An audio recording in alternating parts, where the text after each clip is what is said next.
Shri Venkateswara gold తాకట్టులో ఉన్న మీ బంగారాన్ని విడిపించి కొనబడును.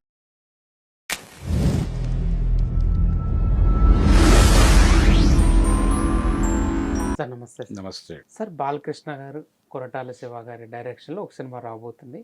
దీనికి 200 కోట్ల బడ్జెట్, ఇది భారీ యాక్షన్ డ్రామా అనే టాక్ ఇండస్ట్రీలో నడుస్తుంది సార్. ఈ సినిమా పైన మీ అభిప్రాయం ఏంటండి? ఈ సినిమాలో కథ ఎలా ఉంటుందనేది? కథ ఏం లేదండి, ఆయన ముఖ్యమంత్రి పాత్రలో కనిపించే అవకాశం ఉంది బాలకృష్ణ గారు. ఓకే. ఆయనని పొలిటికల్ క్యారెక్టర్లో లొకేట్ చేస్తున్నారు ఈసారి, పూర్తి స్థాయి రాజకీయం. అయితే ఒక పబ్లిక్ ఈవిల్ అంటే జనాల్ని సఫర్ చేస్తున్నటువంటి ఒక సామాజిక రుగ్మత, సామాజిక సమస్య, దాని మీద యుద్ధం ప్రకటించడం కోసం ఆయన తన పదవిని అలా ఉంచి జనంతో కలిసి ఆ ఈవిల్ మీద ఫైట్ చేస్తాడు. ఆ ఈవిల్ ఏంటనేది ఆయన రివీల్ చేస్తాడు సినిమాలో. ఓకే. జనంతో కలిసి ఒక పాలకుడు రోడ్డు మీదకి వచ్చి యుద్ధం చేయటం, ఈ యుద్ధాన్ని డిస్టర్బ్ చేసేటువంటి ప్రతిపక్షం కూడా ఉంటుంది సినిమాలో. మేబీ జగన్మోహన్ రెడ్డిని గుర్తు చేసేటువంటి ఒక క్యారెక్టర్ కూడా విలన్గా ఉండే ఛాన్స్ ఉంది ఆ సినిమాలో.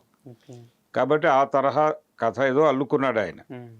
అల్లుకుని దానికి బాలకృష్ణ గారు అయితే జడ్జి చేస్తాడు అనేది ఆయన బలంగా ఫీల్ అవుతున్నాడు. బాలకృష్ణ గారికి కూడా ఇలాంటి క్యారెక్టర్లో ఆయన పండించగలడు. ఆ హై వోల్టేజ్ ఎమోషను, ఆ డైలాగ్స్ అవన్నీ ప్రాపర్గా కన్వే చేయగలిగిన సత్తా ఉన్న నటుడు బాలకృష్ణ. అందుకని ఆయన్ని ఎంపిక చేసుకున్నాడు. ఆయన కోసం ఈ కథ, ఈ సినిమా ద్వారా తన పాత ఇమేజ్కి తిరిగి వెళ్ళాలి అనుకుంటున్నాడు కొరటాల శివ.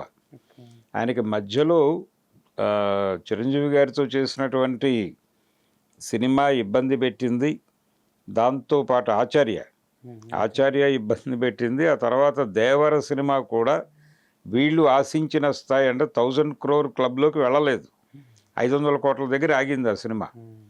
అది ఒక పెయిన్ ఉంది ఆయనకి. అందుకని ఏదో ఒక మార్కెట్లో ఒక రికార్డు కలెక్షన్లు వసూలు చేసే సినిమా తీసి తీరాల్సిన పరిస్థితి ఉంది ఆయనకి. అందుకని తన్ని తాను ప్రూవ్ చేసుకోవడం కోసం ఈ ప్రాజెక్ట్ని ఎంపిక చేసుకున్నాడు ఆయన. దానికి ఎంత బడ్జెట్ అయినా పెట్టడానికి సిద్ధంగా నేను ఉన్నానని ప్రొడ్యూసర్ గారు చెప్తున్నాడు. 150 నుంచి 200 కోట్లు మేము పాన్ ఇండియా సినిమాగా దీన్ని డిజైన్ చేస్తున్నాం అని చెప్పేశాడు ఆయన. పాన్ ఇండియా అంటే నిజంగానే పాన్ ఇండియా మార్కెట్ని అడ్రస్ చేస్తారా అనేది డౌట్, చూడాలి ఎలా నిర్ణయం తీసుకుంటారు. ఒకవేళ పాన్ ఇండియా మార్కెట్కి ఎక్స్పోజ్ చేయదలుచుకున్నాం అంటే ప్రమోషన్ కూడా ఇప్పటికే మొదలుపెట్టి ఉండాలి. మొదలుపెట్టి డే టు డే అప్డేట్స్ అన్ని చోట్ల ఒకేలాగా వచ్చేలాగా ఒక నేషన్ వైడ్ ప్రమోషనల్ క్యాంపెయిన్ కూడా నడపాల్సి ఉంటుంది. అప్పుడు ఇది పాన్ ఇండియా మార్కెట్లో ఏదో ఒక ప్రజెన్స్ చూపిస్తుంది. వాళ్ళు కూడా ఫర్దర్గా బాలకృష్ణ సినిమా అనగానే ఎగబడతారు. అలా ఒక డిజైన్లోకి తీసుకురావాల్సినటువంటి అవసరం ఉంది ఈ సినిమాని. మరి ఏ మేరకు ఎలాంటి చర్యలు తీసుకుంటారు అనేది చూడాలి. ఆయనైతే కాన్ఫిడెంట్గా ఉన్నాడు బాలకృష్ణ గారు. ఆయనకు చెప్పిన కథ ఆయనకి కనెక్ట్ అయింది, ఆయన తృప్తిగానే ఉన్నాడు. డైరెక్టర్ గారు కూడా నేను కన్విన్స్ చేయగలిగాను, ప్రాజెక్టుని పట్టాలు ఎక్కించాను అనే ఉత్సాహంలో ఉన్నాడు ఆయన. ఇలా ఎవరి పద్ధతుల్లో వాళ్ళు హ్యాపీగానే ఉన్నారు ఆ ప్రాజెక్ట్తో. చూడాలి ఎలాంటి ఇంపాక్ట్ క్రియేట్ చేస్తాడు బాలకృష్ణతో ఈసారి కొరటాల శివ గారు, ఎలాంటి కంటెంట్తో వస్తాడనేది చూడాలి.